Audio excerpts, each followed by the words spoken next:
All right, folks, brilliant to have you with us again. And let me tell you, this weekend is absolutely massive. We're right on the doorstep of one of the most important matches of the entire season, the Scottish Cup semi-final. The nerves are starting to kick and the excitement's building, and you can feel the tension all around the country. But before we jump headfirst into all the cup talk, there's been a fair few developments over the last 24 hours that we absolutely need to get into. Even with a bit of a break before the next league clash, things haven't gone quiet. Quite the opposite, actually. The league fixtures after the split have now been confirmed, and trust me, there's loads to unpack. We already know who we're going to be up against next in the league, and it's shaping up to be a proper battle. What makes it even more intriguing is that we've beaten this side 3 times in a row already this season. So there's that little spark of confidence, right? The idea that we could go 4 out of 4 against them. But let's not get ahead of ourselves. Football doesn't care about the past. History doesn't win you matches. You still got to turn up and do the business on the pitch. That said, going into a game with a strong recent record can give the boys just that extra bit of belief. But we all know how quickly things can change if you take your eye off the ball. The post-split schedule was finalized last night, and I don't think it's an exaggeration to say it's got massive implications for the title race. We're not just talking about finishing strong here. We're talking about something historic, a potential 4th league title in a row. That kind of consistency is rare. And when you look at the run in every single match becomes a pressure, a cooker. The cup semi-final is a huge one, of course, but straight after that, it's back to league business and the stakes are enormous. These final 5 games will test everything, the mental strength, the tactical discipline, the hunger. But here's the best part: this team looks ready. They've shown over and over again that when the pressure's on, they step up. And listen, there's even a possibility that the title could be clinched in the very next match. Imagine that. A chance to wrap it up early depending on how the results go. The team we're facing next is no pushover either. They're fighting hard for 3rd place, which means they've got plenty to play for. It's not just about pride or finishing the season with dignity for them. It could mean European qualification. So don't expect them to roll over. This is going to be a scrap. But if our lads show up with the intensity and focus we've seen throughout this campaign, I like our chances. Of course, there's always the noise from outside, the whispers that maybe the team will lose focus with the title within touching distance, that they'll get caught up in the celebrations before the job's actually done. But honestly, that's not the vibe I'm getting from this squad. Not at all. When these players know what's at stake, they're locked in. They want to finish the job properly, with purpose. The dream scenario would be walking into that next match and taking all 3 points, not just limping over the line. With a draw. That's the mentality you want from a champion side. Now here's the crazy thing. We only need a single point from the last 5 matches to secure the title. Just one. When you think about how consistent we've been all season, it feels like a formality, but nothing's guaranteed in football. And the lads know that. The first match after the split is scheduled for a Saturday morning, and it could be the day the title celebrations officially begin. Then comes the first home game of this final stretch, and that one's got all the makings of a proper occasion. We'll be back at our ground after nearly a full month away, and that's going to be special. The atmosphere will be electric, no question. That home fixture is set for a Saturday afternoon, and depending on how things unfold, it could be the day we get the trophy lift. Imagine that. A full house fans singing their hearts out. The team lifting the league title for the 4th time in a row. That's the stuff dreams are made of. But let's not get too far ahead just yet, because the team we'll be facing in that match is no joke. They've been one of the strongest sides this season, and they'll be looking to spoil the party. So it'll be up to us to make sure that doesn't happen. Now, as usual, the drama off the pitch is just as intense as what's happening on it. One of the things that's been blowing up this week is the whole Guard of Honor debate. Should the opposing team give us one if we secure the title before we face them? Should we do it for others? Honestly, I think the whole thing's been blown way out of proportion. It's become more about pride and egos than anything else. For me, it's a non-issue. I don't think our players would even want that kind of gesture, to be fair. This isn't about symbolic ceremonies. This is about performance, about results, about earning respect on the pitch. And on the flip side, I'd be lying if I said I want to see our lads giving a guard of honor to someone else, especially not at our own ground. No chance. That's not bitterness. That's just football. You don't let someone else celebrate their triumph in your House! That's not how it works. And if roles were reversed, I reckon their fans would feel the exact same way. There's no shame in that. It's part of what makes football so passionate, so tribal. You fight for your own, and you don't hand over moments like that. Another thing that people aren't really talking about enough is just how dominant we've been this season. We could afford to lose a few games and still walk away as champions. But of course, nobody wants that. That's not how this squad operates. They want to finish strong. They want to close the season with authority, run the table, rack up the points, and send a message to the rest of the league and to Europe too, that we're not slowing down. We're building something, and it's far from finished. The perfect end to the season would be to win every single game from here on out. Show everyone that this wasn't just a fluke or a lucky run. This is about hard work, proper preparation, and relentless ambition. You can feel it from the players, the coaching staff, even the supporters. Everyone's pulling in the same direction. That's what makes this team different. That's what turns good squads into legendary ones. And let's be honest, not every fan in the country gets to experience this kind of run. There are clubs that go decades without seeing their team lift a major trophy. We're talking about potentially winning the league 4 times in a row. That's no small feat. That's legacy stuff. And we're lucky enough to be living through it. We get to see it week in, week out. This kind of dominance doesn't happen by accident. It's built, it's earned, and we should enjoy every second of it while it lasts. But it's not just about the here and now. There's already plenty of chatter about what's coming next. The summer transfer window. It's not even open yet, and already the rumors are swirling. Every day a new name pops up. Some make you raise an eyebrow. Others seem a bit far-fetched. But that's the beauty of this time of year. The speculation, the excitement, the mystery of who might be coming through the door. It keeps the buzz going even when there's no football on. Right now, one of the more interesting links involves a young forward who's been tearing it up in the under-18 Premier League down south. The lad's still a teenager, but already putting up serious numbers. 20 goals and 5 assists this season. That's no joke. And word is he's turned down a pro contract at his current club, which means there could be an opening for someone like us to step in. The compensation fee is relatively low, so from a financial perspective, it's the kind of deal that makes a lot of sense. He's not someone who'd walk straight into the first team, of course. That would be a big ask at his age. But he's exactly the type of player you bring in to develop, to nurture, and to potentially break through in a year or two. That's been part of the club's strategy lately. Identifying talent early, integrating them into the system, and letting them grow.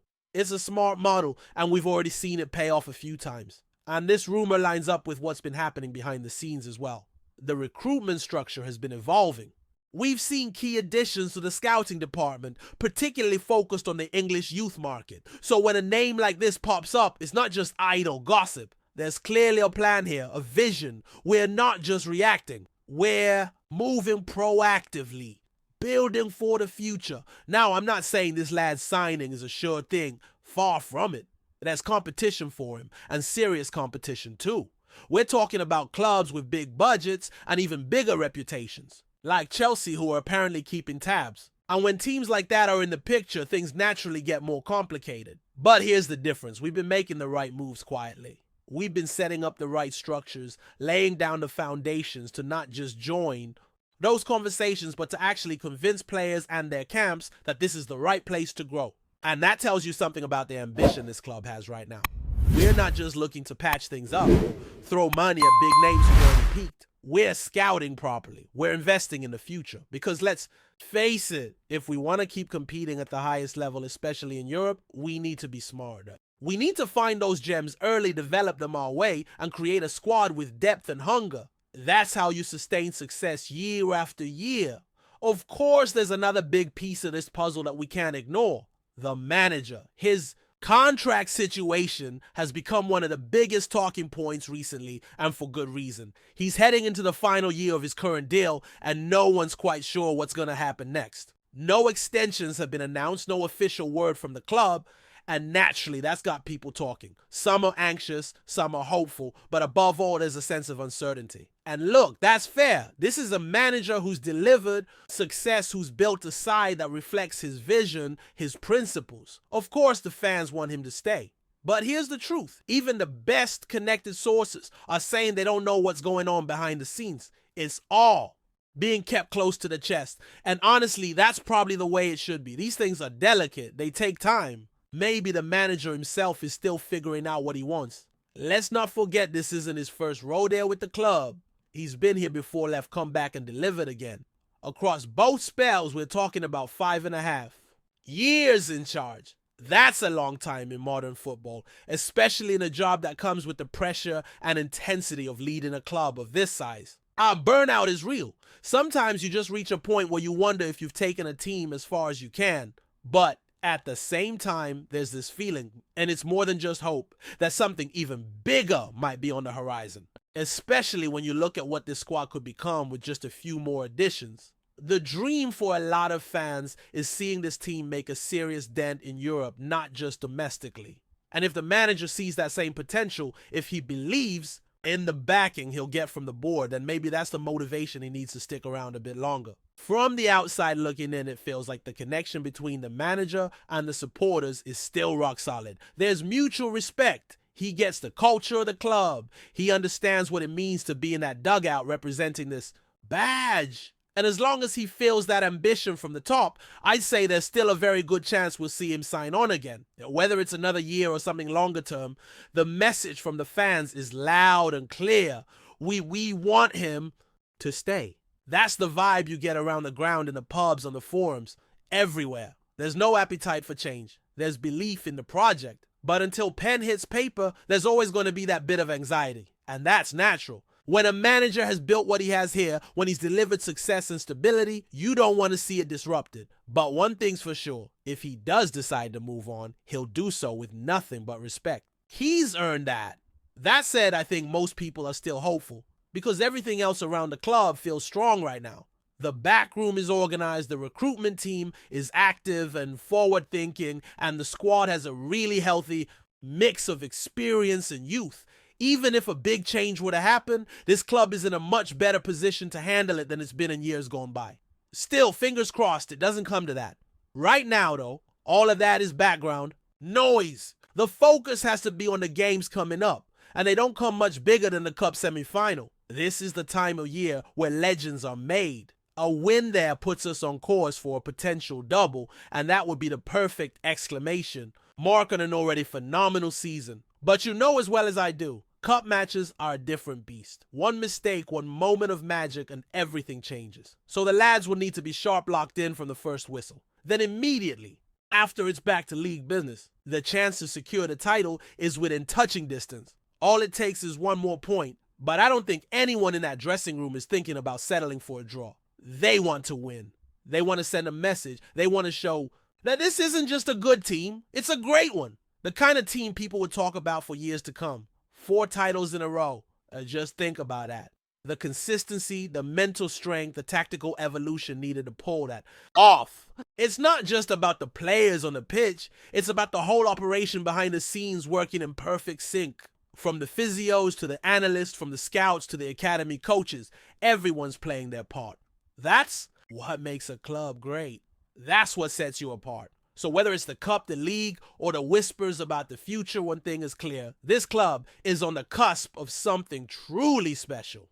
And we're lucky enough to witness it unfold in real time. We're part of it. Every chant, every away trip, every moment of celebration and tension. This isn't just another season. This is a statement. And if everything goes to plan, we'll be able to say we watched a dynasty being built right before our eyes. Before we continue, make sure to subscribe to our channel and turn on notifications to get all the exclusive news about Rangers FC. Don't overlook any details about your beloved team. It's crucial for Rangers FC fans. The rumors surrounding MIOVSKI's potential move to Rangers have taken Scotland by storm. After a sensational season with Aberdeen in the Scottish Premiership, where he displayed an impressive goal-scoring ability, the Macedonian forward has become a hot commodity in the transfer market. The excitement has only grown after reports surfaced linking him with a move to Ibrox, a club eager to bolster their attacking options. But is this more than just a rumor, or is MIOVSKI on the verge of making a high-profile switch to one of Scotland's biggest clubs? MIOVSKI, who made a name for himself in the Scottish League with Aberdeen, has been turning heads with his clinical finishing and impressive work rate. His ability to find the back of the net has caught the eye of Rangers, who are reportedly keen on adding depth to their forward line. With Alfredo Morelos' future at the club uncertain and the demand for a reliable striker growing, MIOVSKI's name has come up in conversations about potential transfers. The prospect of him joining Rangers has sparked a debate. Is he the missing piece in Michael Beale's attacking puzzle? Adding fuel to the fire, MIOVSKI's recent move to La Liga with Girona has done nothing to quiet the speculation. Despite his impressive performances in Spain, rumors persist that Rangers are still in the mix, with sources suggesting that the club might be willing to bring him back to Scotland for a fee that could match his market value. It's a tantalizing thought for fans, especially those who remember MIOVSKI's time in the Scottish Premiership, where he quickly became a household name for his ability to deliver when it mattered most. As the transfer window progresses, the pressure is on Rangers to make a move if they truly want to secure MIOVSKI's services. His high-profile performances in Spain, paired with his previous success in Scotland, could make him a valuable asset to a Rangers squad that is looking to regain its dominance in Scottish football, whether or not the club is prepared to meet. The asking price for a player of MIOVSKI's caliber remains to be seen. But one thing is clear, this transfer saga is far from over, and it's keeping fans on the edge of their seats. For now, the question remains, will Bojan MIOVSKI return to Scotland, this time wearing the famous blue of Rangers? The whispers are growing louder, and fans are eagerly awaiting confirmation. With the window still open, anything can happen. But if MIOVSKI does end up at Ibrox, it could be one of the most exciting signings of the season. Greetings, fans! Make sure to hit that like button and subscribe to the channel, as it's greatly appreciated by Rangers FC. And don't forget to share your thoughts on the news in the comment section below. Until the next video, stay tuned.